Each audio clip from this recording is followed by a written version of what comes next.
Hey everyone, and welcome back to my art channel and art journey. Today we have a couple fun things happening. First, we have a couple new products from a company, Colorit, that I will be showing off and demonstrating, and I'll have a quick review of them as well. But spoiler alert, I really like both these brush markers and the paper. Also, we have a topic I'll be discussing that is near and dear to my heart, and that is both art therapy and art as therapy. I'll be discussing the similarities, differences, and what is important to know about seeking out a professional art therapist if that's the sort of thing you're interested in. I'll have some timestamps of all the things down below so you can skip around and see what you're most interested in. First off, I'll give you just my first impressions and descriptions of the Colorit products I'm using here.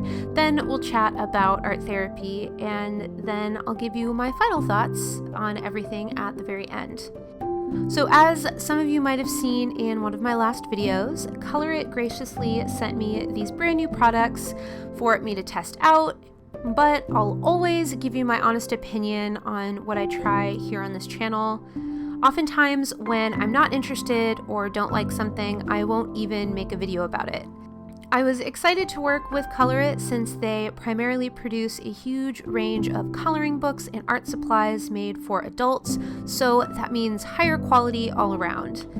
They sent me these watercolor brush pens and a pad of premium watercolor paper that has 35 9-inch by 12-inch sheets that is cold pressed paper.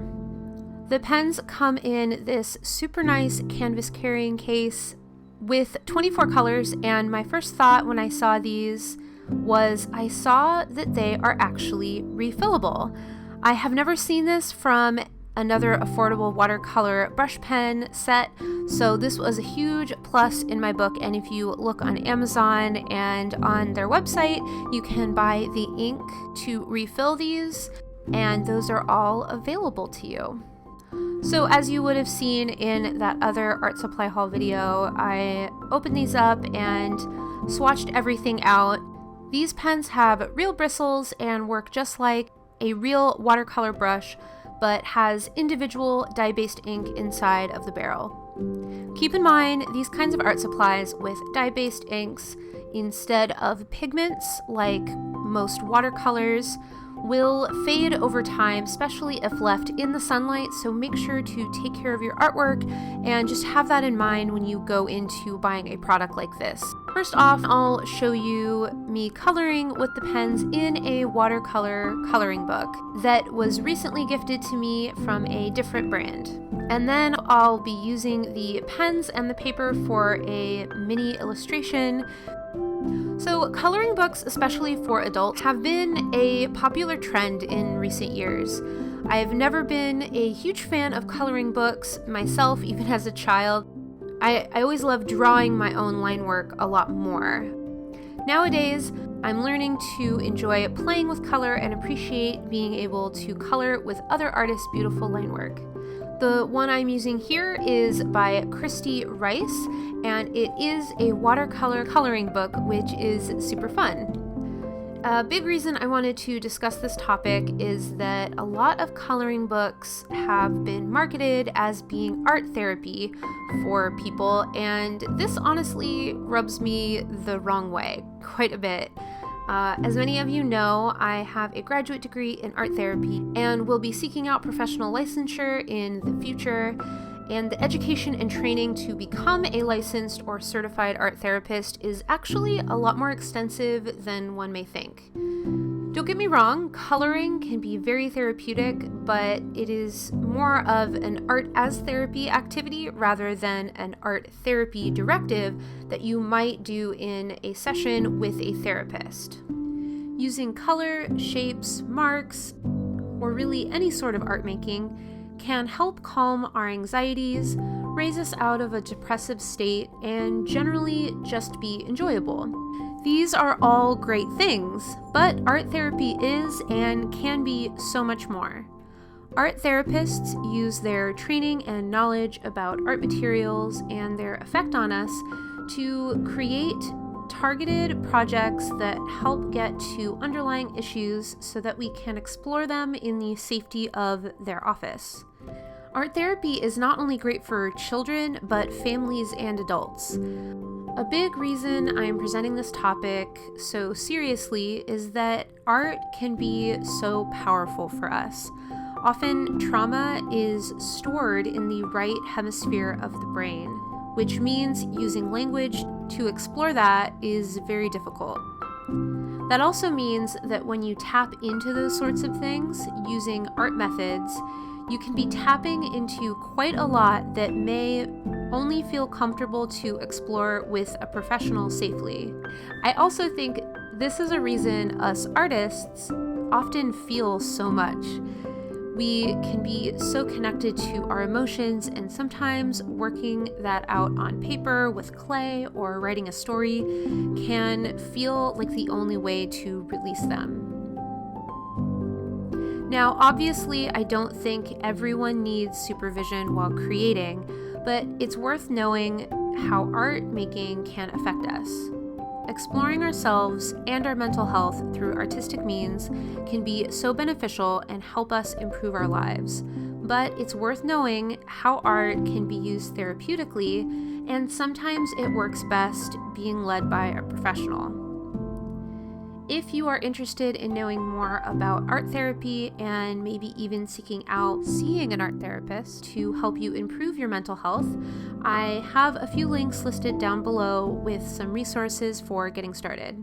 I don't want to sound like I'm coming off as negative about things I've seen being marketed as art therapy, but it was important to me to point out these differences between real art therapy and art activities that have a therapeutic nature to them. Coloring books, drawing mandalas, or Zentangles, and making anything really can have some really powerful healing and relaxation properties to them.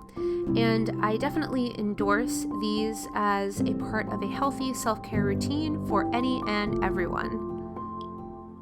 The real issue I see in those labels are the misinterpretation and, to some degree, delegitimization of art therapy as a serious mental health practice. Art therapy is not all rainbows and butterflies, even though there can be a lot of those. There's a lot of messiness, as with all therapeutic interventions. It can actually be surprising for some people how quickly they can tap into their emotions through art making.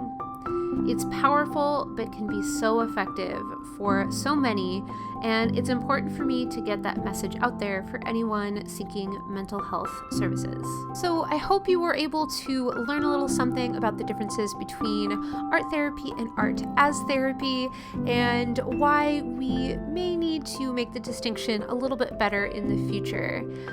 With that, I think we're going to move right into our product review, and I'm showing you the watercolor paper pad that was sent to me by Colorit, and I'm actually really impressed with this paper. As a lot of you know, I typically use the Canson XL watercolor paper that you can find at just about any Michael's craft stores and online, and it is a wood pulp paper, which means it's just going to be a little bit more inexpensive, and it's not made out of cotton, which a lot of hardcore watercolorists are going to prefer the cotton paper for a variety of reasons, but wood pulp paper is great for beginners and for people like me that use watercolor all the time and need something that's fairly budget friendly but still performs well. This paper does that. I am thoroughly impressed with how similar this is to the Canson paper. It's nice and thick and has a pleasing texture to it. That is something I think I mentioned in my other video that I don't particularly love about the Arteza paper. I know that it works great for watercolor and for certain people who really like it, but for me, the texture of it looking so boxy and manufactured really rubs me the wrong way, and that's more of a personal preference. But this paper does not have that. It has more of a natural texture to it, and it holds water well and is really nice and feels like a premium wood pulp paper. As you can see here, I'm doing a little bit of a test with similar shades of blue from a variety of watercolor sets that I have to just test out how these performed on the paper. So I wanted to use both of these products in conjunction to see if you were able to buy both of these together, if you can start making watercolor kinds of illustrations right away. Now, there's a lot of different methods you can use with these watercolor brush pens. I know a lot of people really love them for calligraphy. That is something that I have not explored quite as much as tons of other channels here on YouTube, so I suggest go checking those out if you're interested in something like that. But because they have real brushes that bend and work well as a watercolor brush, but have that even flow of color coming through, you can really do a lot with these. I know another technique I've used in the past with any sort of water-based markers is you can take a piece of plastic or anything that's going to repel water and color a little color down, take a wet brush, and use it just like you would watercolor. Now, I do apologize, I somehow lost quite a bit of footage here, but you can see that these colors blend fairly well. You get a little bit of brush strokes, and I would say really the only downside to this set is that it doesn't come with a water brush, which maybe some of you already have a water brush and that's not a big deal, but I think if you're looking into getting a set like these, having a water brush like I showed in various portions of this video to just put down water or to be able to blend these out to lighter colors, I think would be really, really helpful. I tried to use mostly just the pens by themselves for this, and I even use a darker blue for the line work at the end. So I guess not having the water brush would be one of my cons of this set, but I did really enjoy the color variety. As you can see, that lighter green and that lighter blue that I've used throughout the video was actually really nice. A lot of sets like these end up having only bright colors, and I feel like you can't get a whole lot of variation, and there were quite a few more pastel colors, and I feel like I could get a wider range of gradients or color schemes and things like that. So I really did enjoy that. I love that these are refillable. I think that's fantastic. I did attempt to open one of them to try to see how I would refill it, but I felt a little uncomfortable after twisting it a little bit that I couldn't quite figure it out, and I didn't want to break it before doing this video. So I'm not sure how difficult or easy that is, but I do know that they do sell the ink and that's available, and I'm excited that that is something we're hopefully going to see more in art products. Like I said, these are real brush bristles at the end. I have another video of me reviewing some other watercolor brush pens from Banggood. These are quite similar to those. The main differences would be that there's more pastel colors in this set. They are refillable, and they do come in that really lovely canvas bag where each marker has an individual little spot that you can take with you, and I find that really handy and just feels a lot more premium. These worked really well on the paper, like I've already mentioned. I enjoy this paper quite a bit, and I will be and have been using this paper in other illustrations that I'm working on.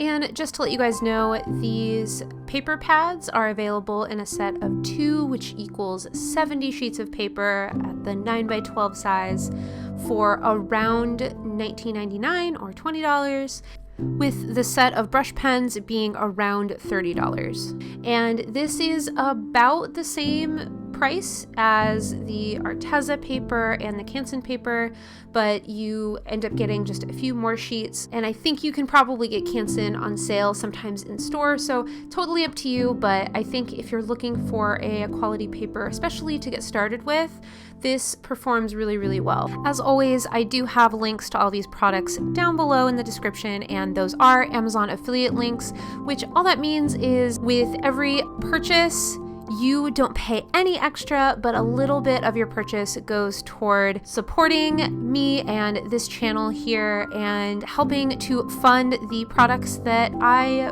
buy in the future and review and use here on my channel. For my final thoughts on these products, I would really consider purchasing this paper in the future. And when it comes to the brush pens, I will probably not use these enough to use the refillable ink all that much, and will likely use these for more of calligraphy and things like that in my bullet journal, and then as a sort of travel kit when I want really quick access to certain vibrant colors for things in a sketchbook or little paintings kind of like these that I wouldn't necessarily sell outright as originals, but would maybe scan in as other designs that are reproducible as prints or stickers or things like that.